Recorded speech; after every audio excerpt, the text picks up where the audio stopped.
Jadi saya minta maaf nanti ini jalan juga agak goyang-goyang ya. Baik, terima kasih atas waktu yang telah diberikan.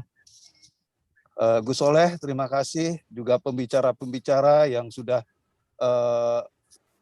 melakukan pemaparannya. Barangkali sekarang kita mau melihat dari segi aspek hukum. Tapi sebelum saya mengupas aspek hukum pemindahan ibu kota baru ini, saya tentunya juga mengapresiasi langkah yang dilakukan oleh Presiden Joko Widodo ini. Karena kenapa? Seperti juga tadi sudah dipaparkan, ibu kota baru ini membawa dampak yang sangat baik, sangat strategis, dan tentunya juga nanti akan banyak membuat lapangan kerja baru. Dan tentunya dengan keadaan-keadaan yang seperti ini, barangkali nanti perubahan-perubahan dari segi kacamata pemerintahan yang tentunya juga nanti akan jauh lebih baik, itu bisa terlaksana. Dan lebih daripada itu, tadi sudah juga banyak dikatakan tentang masalah Jawa sentris sekarang menjadi Indonesia sentris. Setuju banget dengan pendapat itu. Karena memang selama ini ya dari tahun 1945 negara ini merdeka, semua pusat pemerintahan walaupun ya ada pernah di Jogja, ada pernah di tempat-tempat lain, tapi fokusnya itu ada di Jakarta pada akhirnya. Ada bukan di Jakarta, ada di Pulau Jawa. Dan tentunya ini memang kadang-kadang menjadi banyak persoalan yang mengatakan bahwa ini menjadi Indonesian menjadi Jawa sentris. Oleh karena itu ya dengan keadaan-keadaan yang adanya pembangunan ibu kota baru di Kalimantan Timur, tentunya kita harus apresiasi dalam bentuk yang yang sangat baik. Baik, saya tidak berpanjang karena ini berkaitan dengan masalah-masalah kajian hukum yang diberikan kepada saya. Apa sih kajian hukum yang memang menjadi persoalan di sini? Yaitu tentunya sesuatu atau suatu keadaan berpindahnya suatu pemerintahan ke tempat lain, itu tentunya harus ada peraturan perundang-undangan. Apakah peraturan perundang-undangan berkaitan dengan masalah kedudukan ibu kota itu sudah ada? Sudah, ya. Itu diatur dalam Undang-Undang Nomor 29 Tahun 2007. Di mana Undang-Undang Nomor 29 Tahun 2007 itu adalah undang-undang mengenai masalah pemerintah daerah khusus ibu kota Jakarta. Di situ bukan hanya menyangkut masalah kedudukan Jakarta sebagai ibu kota, ya undang-undang itu, tapi juga mengatur tentang pusat-pusat pemerintahan daerah, khususnya gubernur, ya wali kota dan lain sebagainya. Tapi ya undang-undang ini di dalam pasal 3, 4, 5 ya itu mengkhususkan bahwa ibu kota itu ada di Jakarta. Nah, dengan adanya kata ibu kota di Jakarta dengan Undang-Undang 29 ya tahun 2007, maka ini sangat tidak relevan lagi kalau tidak diamandemen atau tidak direvisi undang-undang ini. Karena kenapa? Nanti akan menjadi persoalan gitu kan. Nah, untuk mengamandemen atau merubah undang-undang dari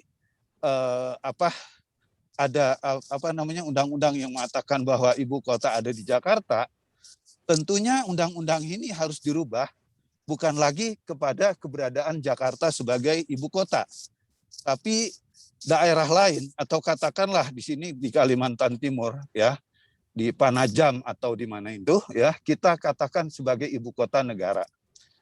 Dan untuk merubah itu di sini memerlukan peran daripada DPR dan pemerintah untuk mengadakan perubahan daripada undang-undang tersebut. Saya dengar juga undang-undang ini sudah dirancang sedemikian rupa untuk diadakan perubahan-perubahan berkaitan dengan bunyi pasal-pasal atau mungkin juga keseluruhan daripada undang-undang itu sendiri. Nanti kita lihat perkembangannya seperti apa. Dan kita tahu bahwa ini berkaitan dengan masalah kepindahan ibu kota. Itu disebut juga bukan hanya kepada masalah undang-undang, tapi juga pusat pemerintahan. Barangkali nanti bukan kantor presiden saja yang pindah, tapi juga kantor kementerian, Mahkamah Agung, DPA, DPR, MPR, ya, dan juga lembaga-lembaga lain yang memang pusatnya, sentralnya itu ada di pusat. Itu nanti akan dipindahkan semua ke sana, ke Jakarta, ke Kalimantan Timur. Jadi menurut saya ini bukan suatu persoalan yang gampang juga untuk mengimplementasikan pelaksanaan kegiatan ini. Karena kenapa? Tentunya harus memerlukan kajian-kajian hukum yang jelas, yang juga terukur, ya, supaya nanti ini tidak menjadi salah kaprah. Oleh karena itu, barangkali ya berkaitan dengan masalah hukumnya, seperti yang sudah saya jelaskan juga tadi, ya, itu juga mungkin nanti harus ada peraturan-peraturan yang mengkaitkan dengan masalah keberadaan hukum itu sendiri. Karena kenapa? Semua itu tidak lepas daripada suatu aturan-aturan yang harus terbangun dengan baik, karena saya yakin juga kita nggak mau nanti menjadi persoalan-persoalan baru kalau itu tidak terlaksana ketentuan hukum yang memang harus dibenahi berkaitan dengan pemindahan ibu kota ini. Dan barangkali juga dalam kaitan ini, ya, tadi sudah kita juga dengarkan ada ada peran-peran dari lingkungan dan lain sebagainya. Itu juga harus diperhatikan karena ini menyangkut masalah hukum. Tadi dikatakan bahwa itu masuk hutan nasional. Apakah itu benar misalnya? Atau mungkin juga apakah itu hutan memang betul-betul nanti juga terukur untuk misalnya dirubah statusnya dari tadi hutan menjadi hutan kota dan lain sebagainya. Dan juga kalau kita lihat dari persoalan ini, apakah keberadaan daripada ekosistem yang ada di sana itu mendukung untuk bagaimana ibu kota itu ada di sana. Barangkali saya juga mau menyikapi persoalan ini, ya. Bagaimana nanti Jakarta dengan berpindahnya ibu kota? Akan menjadi apa? Yang saya lihat di dalam persoalan ini, mungkin Jakarta itu nanti akan menjadi pusat bisnis, ya, pusat kegiatan-kegiatan ekonomi yang lebih tersentralistik di sini. Bukan hanya keberadaan itu, ya, mungkin barangkali juga untuk mendapat daya dukung yang lain-lain berkaitan dengan masalah Jakarta itu sendiri. Karena saya lihat memang udah sangat nggak mungkin Jakarta ini menjadi pusat pemerintahan di samping kemacetan, banjir, dan lain sebagainya. Ini juga menjadi aspek-aspek pemikiran yang mungkin dirasakan oleh Pak Jokowi. Oleh karena itu, saya merasa bahwa apa yang dilakukan oleh pemerintah, terutama Presiden, dalam rangka memindahkan ibu kota dari Jakarta kepada Kalimantan Timur, itu adalah suatu langkah-langkah yang sangat baik, yang sangat terukur, dan tentunya juga sangat mempunyai aspek kepentingan ekonomi ke depan. Terima kasih dari saya. Terima kasih. Assalamualaikum warahmatullahi wabarakatuh. Saya kembalikan ke pembicara berikutnya. Terima kasih Pak Suhadi. Poin catatan yang saya garis bawahi ya, ini undang-undang belum ada ya untuk legalisasi pemindahan ibu kota. Masih Undang-Undang 29 2007 masih Jakarta ya. Jadi Betul. memang webinar ini tujuannya itu untuk mempersur supaya pengambil keputusan segera memutuskan legalisasi tentang pemindahan ibu kota Jakarta ke Ya. Kalimantan. Dan di situ pasti ada turunan-turunan juga, peraturan, kepres dan lain-lain ya untuk petunjuk pelaksanaannya. Nah, di sini kita sepakat ya, setuju ibu kota pindah dan segera mengambil keputusan yang ada di Dewan sana. Mungkin mereka sudah harus berpikir untuk segera buat undang-undang dengan merubah Undang-Undang 29 tahun 2007 ini. Sepakat ya Pak ya? Oke. Tadi saya juga catat kalau Jakarta memang kita dari Papua saja sudah lihat dari jauh saja sudah bagaimana ya. Ya sebaiknya memang pindah ya. Sudah sebaiknya pindah. Ya, sangat tidak pokoknya memungkinkan kalau lagi untuk daya ada dukungnya. ya sedikit-sedikit humor, kalau bisa pindah ke Papua ya. Masih masih bersih, masih murni ya.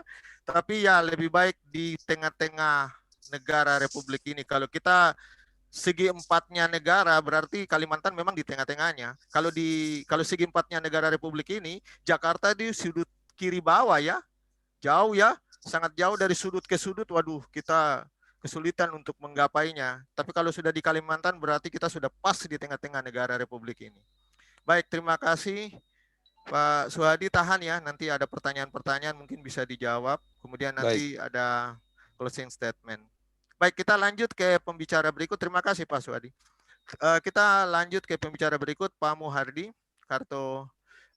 Karyonto SEMM, maaf kalau salah sebut. Oke, mantan Direktur Keuangan BRR NAT NIAS tahun 2005-2020, pemerhati kebijakan publik, Sekjen DPP Ninja Negeriku Indonesia Jaya, memaparkan tentang sumber-sumber dana dan strategi pembiayaan untuk pembangunan IKN baru. Pak Mardi, bagaimana? Siap. Siap? Oke, sudah langsung share screen aja itu, sudah host. Baik, Pak Mardi, waktu kami berikan. Terima kasih, moderator. Bismillahirrahmanirrahim.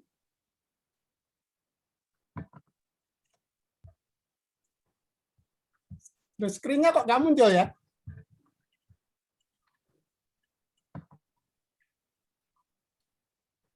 Sudah muncul?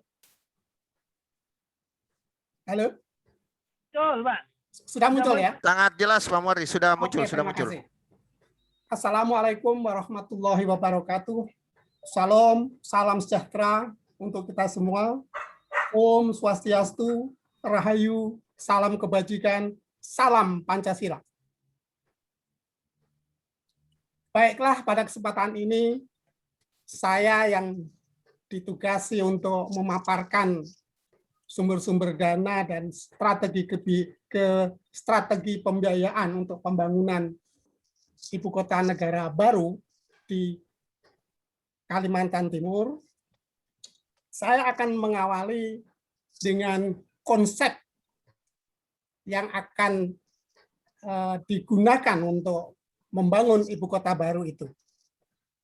Seperti kita semua tahu bahwa pemenang sayembara untuk desain ibu kota baru menamakan konsepnya itu sebagai Nagara Rimba Nusantara. Jadi di sana ada unsur rimba dan ada unsur Nusantara. Oleh karena itu, di dalam detail desainnya itu menggunakan prinsip 3, yaitu Smart City, Green, and Beauty. Jadi ibu kota negara baru kita nanti dibangun atas dasar konsep kota yang cerdas, hijau, artinya memperhatikan lingkungan, dan indah. Nah, oleh karena itu nanti di dalam kota baru itu, di sana ada namanya Botanical Park. Di sana tempat untuk konservasi orang utan. Jadi di tengah kota nanti tidak perlu dibangun kebun binatang, tapi benar-benar sudah ada binatangnya di alam bebas. Terutama orang utan. Dan semua jenis tumbuh-tumbuhan yang ada di Kalimantan itu nanti akan ada di sana. Seperti Kebun Raya Bogor kira-kira. Nah, karena untuk mewujudkan konsep Smart City, Green and Beauty tadi, jadi tidak heran maka panitia seleksi pradesain dari Istana Negara menggunakan lambang Garuda Pancasila sebagai pemersatu bangsa. Tetapi sayang lagi-lagi kita memang belum selesai. Terjadi tarik-menarik antara sekularisme dan teokrasi, sehingga banyak sekali mulut-mulut nyinyir yang mengkritik adanya Garuda Pancasila sebagai perwujudan istana negara, yang nanti mungkin akan memaksa presiden untuk mencari kompromi agar tidak memaksakan ini sebagai istana negara, tapi mudah-mudahan jiwa dan roh Pancasila tetap tercermin dalam istana negara tersebut. Nah, di sini ada 4 alasan yang disampaikan oleh Pak Jokowi mengapa ibu kota kita pindah ke Kalimantan Timur, padahal banyak provinsi-provinsi lain yang menawarkan diri dan sanggup untuk mendukung sepenuhnya pembangunan ibu kota baru. Termasuk Serui mungkin ya. Walaupun peminatnya sedikit, orang pada nggak mau lah pindah ke Papua. Siap. Nah, di sana ternyata risiko bencananya kecil karena tidak ada gunung api. Kemudian di sana juga merupakan pusaran dari arah arus laut dari seluruh Indonesia, sehingga kecil sekali akan terjadi tsunami. Dan kemudian yang masih agak rawan yaitu masalah kebakaran hutan. Tapi kalau kebakaran hutan itu adalah bisa dikendalikan oleh pengawas ya. Jadi bukan bencana alam. Sedangkan banjir memang di sana dikepung oleh sungai, kemudian laut. Saya alhamdulillah pernah tugas di Kalimantan Selatan, kemudian juga di Kalimantan Timur, sehingga saya sudah pernah melihat yang namanya Bukit Soeharto dan danau yang di sungai yang di Penajam Pasir Timur itu. Jadi di sana waktu itu saya menyeberangi sungai itu masih dengan istilahnya kapal penyeberangan. Nah, sekarang sudah dibangun jembatan. Memang kelihatannya Bukit Soeharto itu gundul, seperti disampaikan oleh Pak Chandra tadi, bahwa salah satu tantangan ibu kota negara baru adalah sedikitnya sumber air. Padahal air adalah kebutuhan pokok dari sebuah kota. Tetapi Tuhan memang sudah menyediakan sumber mata air di balik Bukit Soeharto itu. Insya Allah, maka sumber mata air yang disediakan Tuhan untuk menunggu kedatangan ibu kota negara baru itu akan menjadi sumber mata air bersih untuk seluruh warga penduduk ibu kota negara baru kita itu.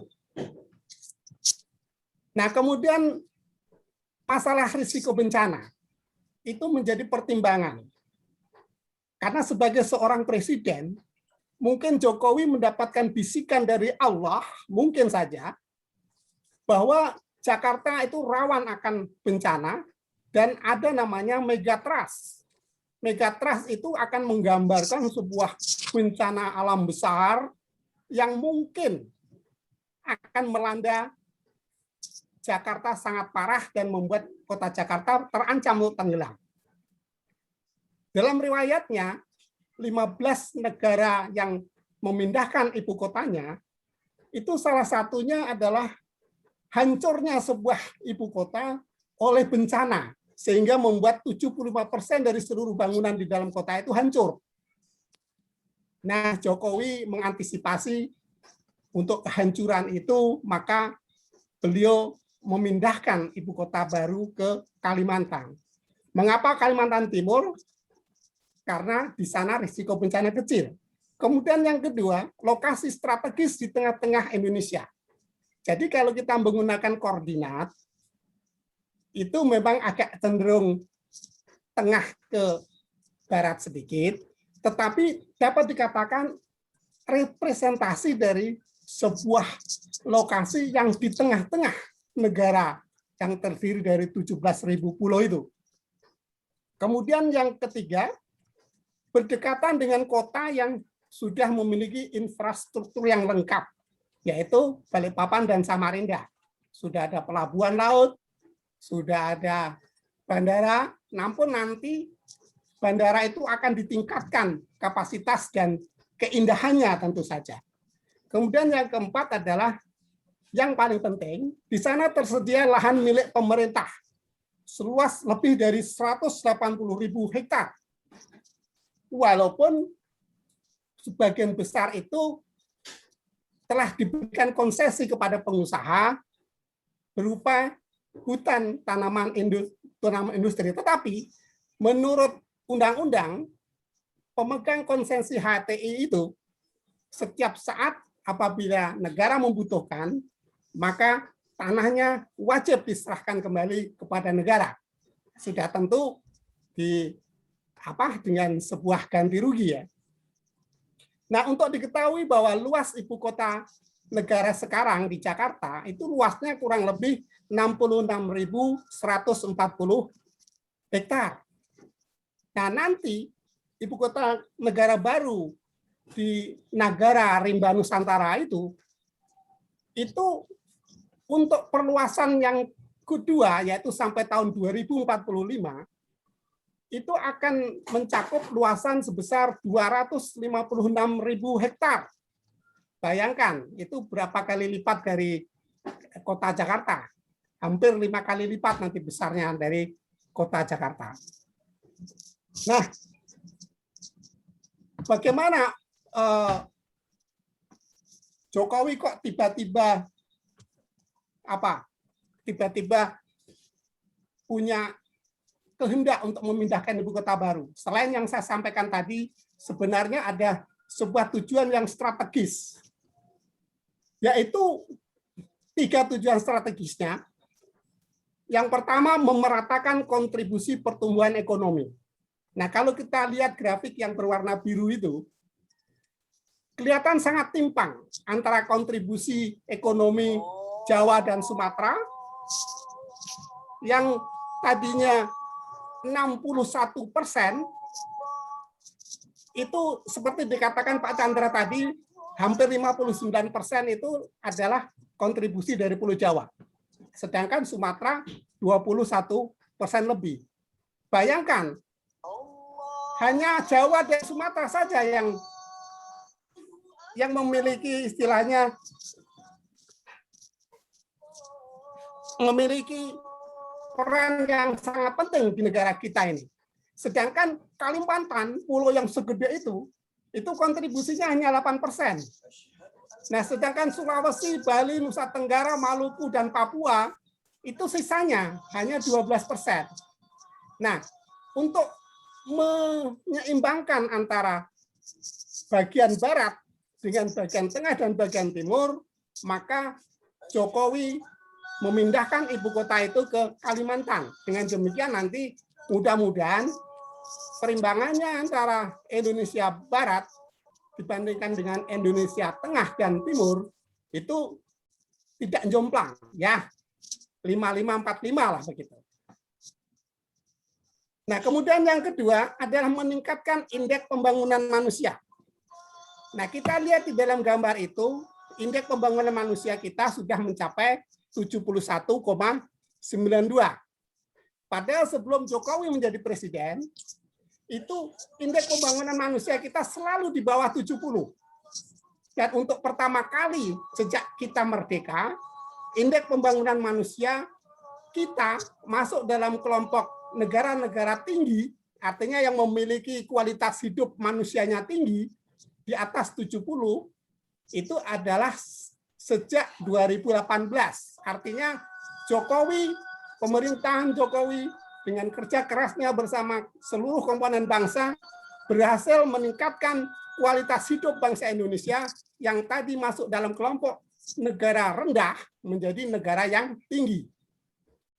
Namun demikian, kita masih kalah dengan Singapura, masih kalah dengan Malaysia. Nah, oleh karena itu, dengan memindahkan ibu kotanya ke Kalimantan, di mana Kalimantan, Sulawesi, dan Indonesia Timur itu memiliki indeks pembangunan manusia yang rendah, maka dengan adanya pembangunan infrastruktur dan dampak ekonomi yang tinggi seperti disampaikan oleh Dr. Chandra tadi, maka akan pasti berdampak kepada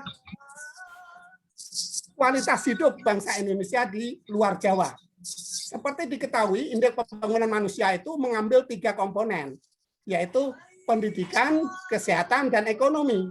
Di sana yang diukur adalah rata-rata usia, rata-rata sekolah, dan rata-rata pendapatan nasionalnya. Maka dengan perbaikan ekonomi di daerah Kalimantan, Sulawesi, dan Indonesia Timur lain, diharapkan kita mendapat loncatan akan meningkatkan kualitas hidup bangsa Indonesia menjadi lebih tinggi. Dan yang ketiga, ini yang paling penting terkait dengan revolusi mental, yaitu mempercepat transformasi sistem tata kerja dan budaya kerja. Kita tahu bahwa pegawai negeri ini selama ini dianggap bukan sebagai pelayan masyarakat, tapi justru minta dilayani oleh masyarakat. Kemudian ada juga lelucon yang mengatakan atau anekdot, kalau bisa dipersulit, kenapa harus dipermudah? Tapi dengan tekad Jokowi yang akan menggunakan konsep smart governance, artinya tata cara kelola pemerintahan yang cerdas dan akan menggunakan sistem informasi, tidak ada lagi tatap muka, kemudian semua pelayanan online, maka diharapkan sistem tata kerja menjadi terombak menjadi baru, dan budaya kerja yang minta diservis menjadi budaya kerja yang penuh integritas dan kerja keras. Daerahnya situ. Orang dari tadi One Belt Park. Inilah yang dinamakan ngomong One Belt Park itu di mana? Jadi yang pertama harus ada smart governance. Seperti saya ceritakan tadi bahwa seluruh layanan yang disampaikan oleh pemerintah nanti akan berbasis digital sehingga bisa dilakukan secara online. Oleh karena itu, draft pertama yang akan memindahkan SDM dari Jakarta ke Kalimantan Timur itu 1,5 juta bersama keluarganya, nanti akan diperkirakan hanya sebanyak 850.000 karena menggunakan konsep smart governance. Kemudian pada tahun pertama dan kedua setelah dibangunnya ibu kota nanti setelah tahun 2024, 17 Agustus 2024, nantinya Jokowi akan memukul kentongan atau gendang atau bende atau apa untuk pindah ke ibu kota negara baru. Nanti pegawai yang pindah ke sana nanti jumlahnya sedikit, dan sekarang sudah berpengalaman kita kerja dari rumah selama pandemi ini. Maka nanti konsep yang akan dipakai adalah konsep kerja dari mana saja, sehingga tidak perlu berbondong-bondong serempak semua ASN yang berada di kantor pusat ini akan dipindahkan ke ibu kota negara baru. Nah, dengan konsep smart city itu ada namanya smart security. Seluruh kota akan dipasangi dengan CCTV, bahkan sampai ke emper-emperan rumah, sehingga tidak ada peluang sekecil apapun penjahat untuk melakukan kejahatannya, karena akan terekam. Kemudian smart energy, Jokowi sudah menyampaikan bahwa tidak ada mobil bensin apalagi mobil solar yang berseliweran di ibu kota baru. Semua mobil, terutama mobil kendaraan pemerintah, kendaraan dinas, pemilihan kepunyaan para ASN harus menggunakan mobil listrik. Kemudian di sana ada smart home. Maka rumahnya itu nanti sudah serba digital. Matikan lampu, air, segala macam bisa pakai remote dari handphone masing-masing. Nah, itulah kira-kira yang ingin disampaikan kepada Jokowi agar bangsa ini menjadi bangsa yang maju, kemudian tata kerja yang tidak lagi dilayani, kemudian sistem digital, dan budaya kerjanya juga sudah budaya kerja baru. Revolusi mental akan dilaksanakan sepenuhnya di sana. Nah, sekarang bicara mengenai biaya. Kita kadang-kadang, termasuk pengamat ekonomi, kadang-kadang menjadi bodoh. Katanya biaya sebesar 466 triliun itu kenapa harus untuk memindahkan ibu kota baru? Kenapa bukan untuk membangun ekonomi atau untuk membuka lapangan kerja? atau apa saja, pokoknya asal nyinyir. Mereka lupa, seperti yang sudah disampaikan terdahulu oleh Dr. Chandra tadi, bahwa dengan adanya pembangunan ibu kota baru, itu banyak spending, banyak pengeluaran negara. Otomatis kalau banyak pengeluaran negara, itu artinya memutar roda ekonomi.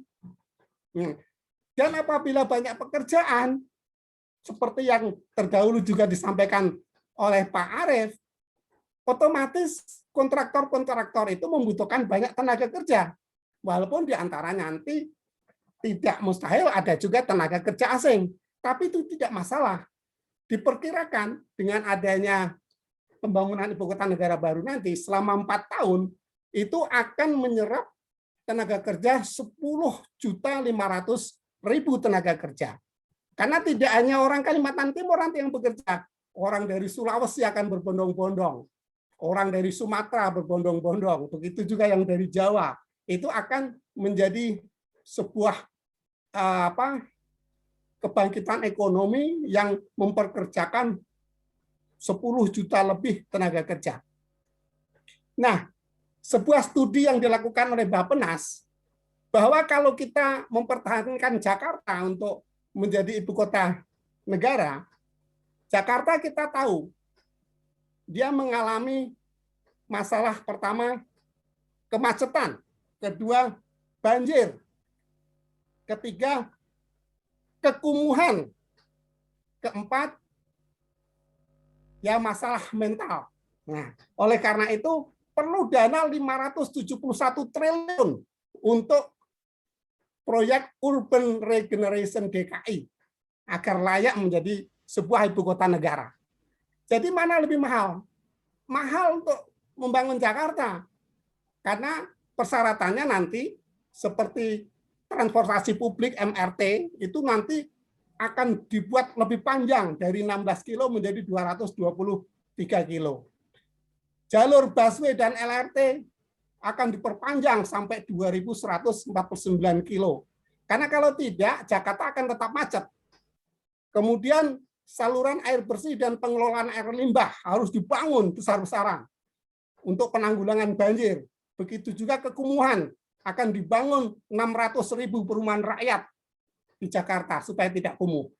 Nah, sedangkan untuk membangun ibu kota negara baru 466 triliun dan itu pun dialokasikan selama 2021 sampai 2024. Artinya bukan sekaligus. Kemudian itu sudah mencakup fungsi utama, fungsi pendukung, fungsi penunjang, dan juga untuk pembelian lahan. Nah, skema pembiayaannya apa? Itu diperkenalkan oleh tadi oleh Pak Arief, itu yang bersumber dari negara, kemudian KPBU, dan swasta. Ada juga tadi yang disebut namanya pembangunan infrastruktur non-anggaran, ada BOT, ada BUMT, dan lain sebagainya. Inilah kira-kira skema pembiayaan yang akan digunakan.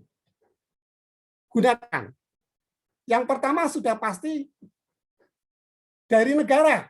Nah, makanya negara ini dikasih warna merah. Karena apa? Harus sedikit mungkin menggunakan uang negara. Nah, sedangkan KPBU diberikan warna kuning. Karena apa?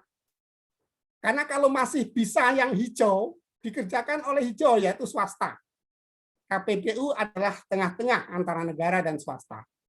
Nah, menurut Menteri Keuangan, yang dikaji bersama Menteri Bappenas dan Menteri PUPR, dana yang dibutuhkan untuk membangun 466 triliun itu hanya 19,2% atau sama dengan 93,5 triliun. Ini untuk 4 tahun. Jadi kalau umpamanya dibagi itu paling 1 tahunnya membutuhkan 20 triliun. Apakah 20 triliun itu besar? Kecil sekali. Karena dana anggaran pendidikan 1 tahun itu 500 triliun.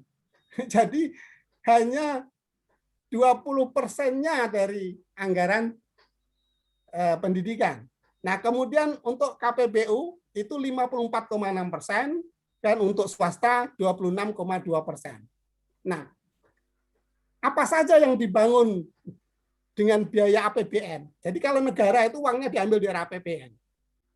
Yang pertama sudah pasti adalah istana negara, kemudian kantor kementerian lembaga, kemudian markas besar TNI dan Polri, nah kemudian rumah dinas ASN dan TNI Polri, kemudian untuk pembelian lahan, nah jadi untuk pembelian lahan ini juga pengadaan lahan itu dengan uang APBN, kemudian untuk membuat ruang terbuka hijau, dan juga pasti untuk pangkalan militer.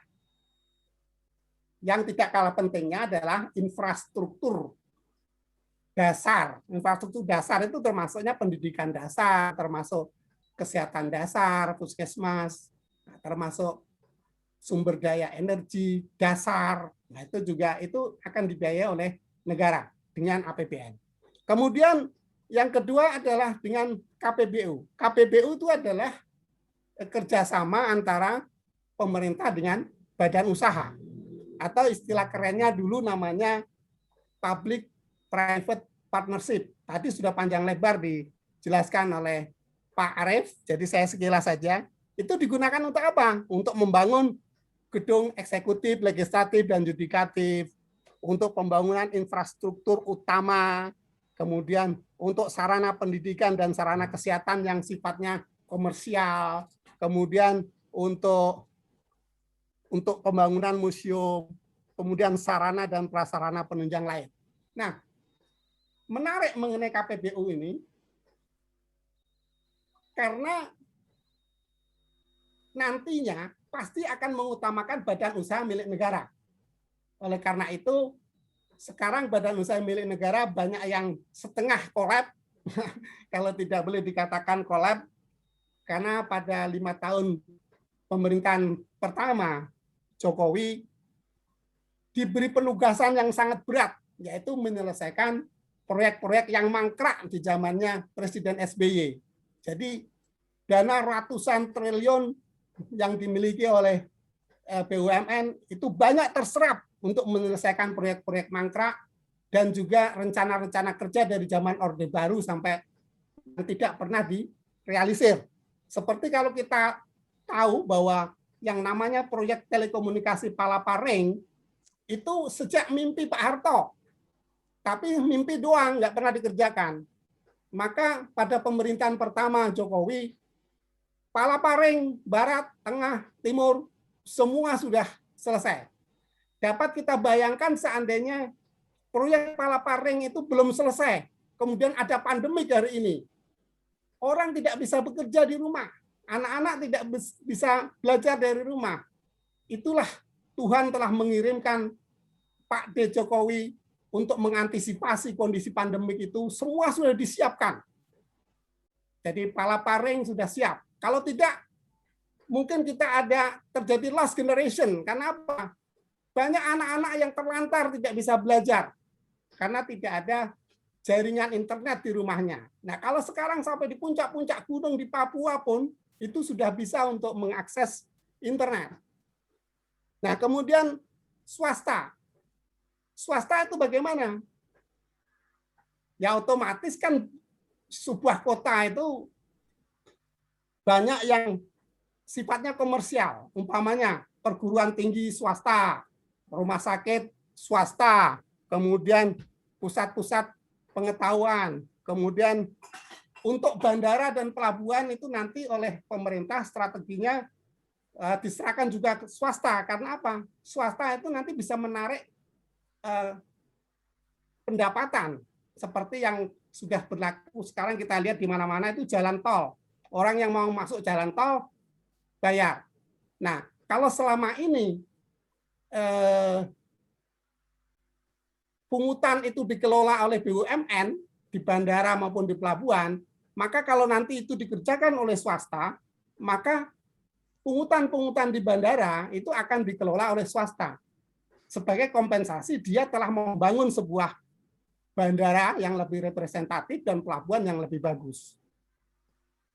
Tadi sudah banyak disinggung oleh Pak Arief bahwa KPBU dan swasta nanti udah jelas modalnya bisa datang dari modal sendiri, kemudian juga modal pinjaman, dan juga dari lembaga pengelolaan investasi atau sovereign wealth fund. Nah, sovereign wealth fund ini adalah sebuah berkah, sebuah instrumen baru yang belum pernah dimiliki Indonesia sejak zaman merdeka, zaman Orde Baru, zaman reformasi, sampai SBY lengser, itu tidak terpikir memiliki yang namanya lembaga pengelolaan investasi. Lembaga pengelolaan investasi ini pada dasarnya adalah menarik para investor. Jadi investor ya, bukan pemilik uang. Ini bedanya antara SWF dengan bank. Kalau bank itu menarik para pemilik uang untuk menabung, untuk menanamkan depositonya, dan lain-lain. Tapi kalau di dalam SWF, itu menarik investor, mereka yang mempunyai minat untuk melakukan investasi langsung di Indonesia, bekerja sama dengan tadi umpamanya Waskita Karya, Nindya Karya, kemudian BUMN Karya yang lain, itu membiayai pembangunan. Jadi istilah Ibu Sri Mulyani itu, kalau orang Barat ataupun orang yang memiliki gaya hidup orang modern, mengapa mereka kaya? Padahal makannya sama, tidurnya sama, kerjanya juga santai-santai kayak kita juga. Tapi yang bekerja keras adalah aset-aset mereka. Nah, aset-aset mereka itulah yang dieksploitasi sedemikian besar sehingga menghasilkan pendapatan. Nah, begitu juga dengan konsep SWF ini. Oleh Sri Mulyani nanti, aset-aset yang dimiliki oleh BUMN maupun pemerintah itu akan diberdayakan sehingga mendatangkan investor. Seperti Waskita itu sudah menawarkan 12 ruas tol yang akan dijual, istilahnya dikerjasamakan dengan SWF.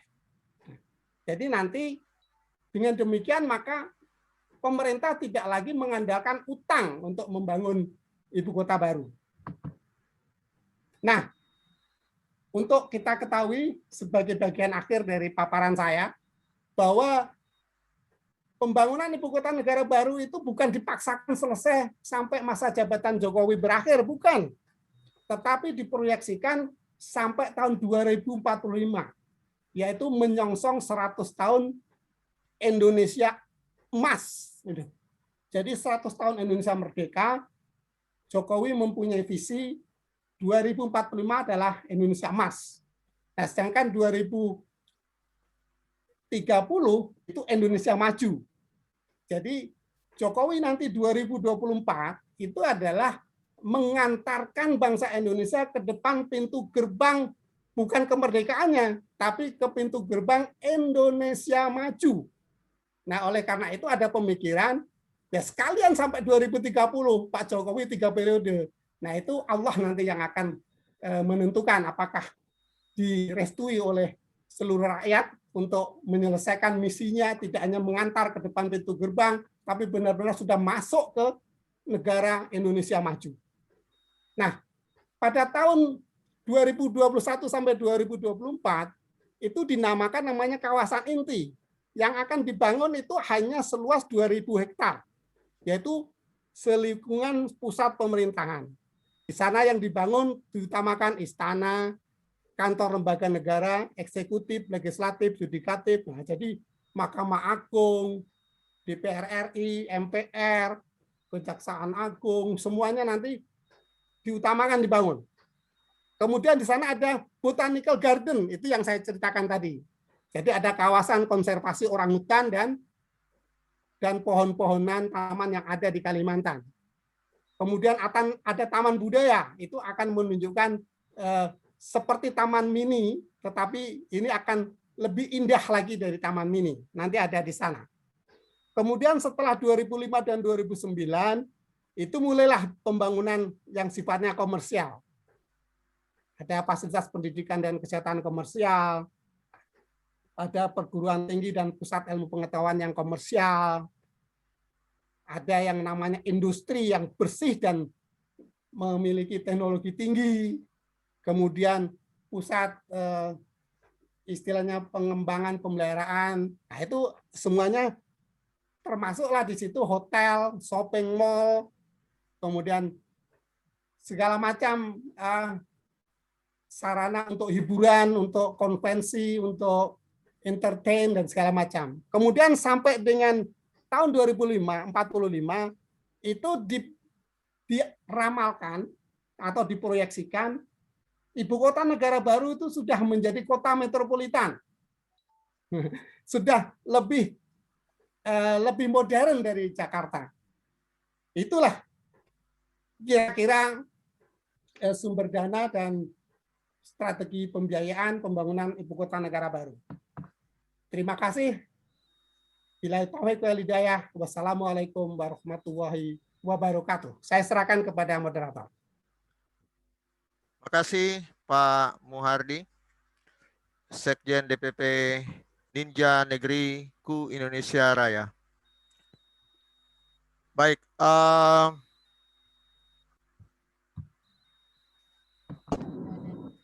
ya baik, kita lanjut. Catatan beberapa yang saya bisa sampaikan ya, garis besar, yang saya garis bawahi. Konsep dari Ibu Kota Baru ini dengan tema Negara Rimba Nusantara. Kita sudah bayangkan kalau rimba itu segala-galanya sudah ada di situ tuh. Manusia juga kan ada kalau di rimba ya. Situ. Kemudian untuk pembangunannya bukan serta-merta langsung jadi ya. Jadi butuh waktu sebenarnya. Memang tujuannya ke Indonesia Emas yaitu 2045. Tapi kalau bisa ya sudah Indonesia Maju tahun 2030 sudah clear. Kalaupun memang periode yang kedua ini kalau sudah selesai ya pindah gitu. Tapi ini kelihatannya dari Pak Muhardi kayaknya butuh waktu yang panjang untuk itu. Baik. Dan ada teknis-teknis yang lain tentang pembiayaan yang menggunakan SWF ya. Itu sebenarnya konsep ini baru kayaknya ini. Dan orang kan berpikir masalah klasik yang tadi yang baru kita utarakan tentang dana. Ternyata konsep-konsep yang disampaikan kalau orang ekonomi pasti sudah paham ini, tidak ada masalah dengan pendanaan sebenarnya. Baik, kita lanjut. Terima kasih Pak Muhardi, nanti tahan ya, nanti ini ada beberapa pertanyaan nanti ini. Baik, nanti closing statement juga kami perlukan Pak Muhardi. Dan mohon izin kita lanjut ke sesi berikut. Ini sesi yang ditunggu-tunggu sebenarnya ini. Sesi tanya jawab. Di sini di chat saya lihat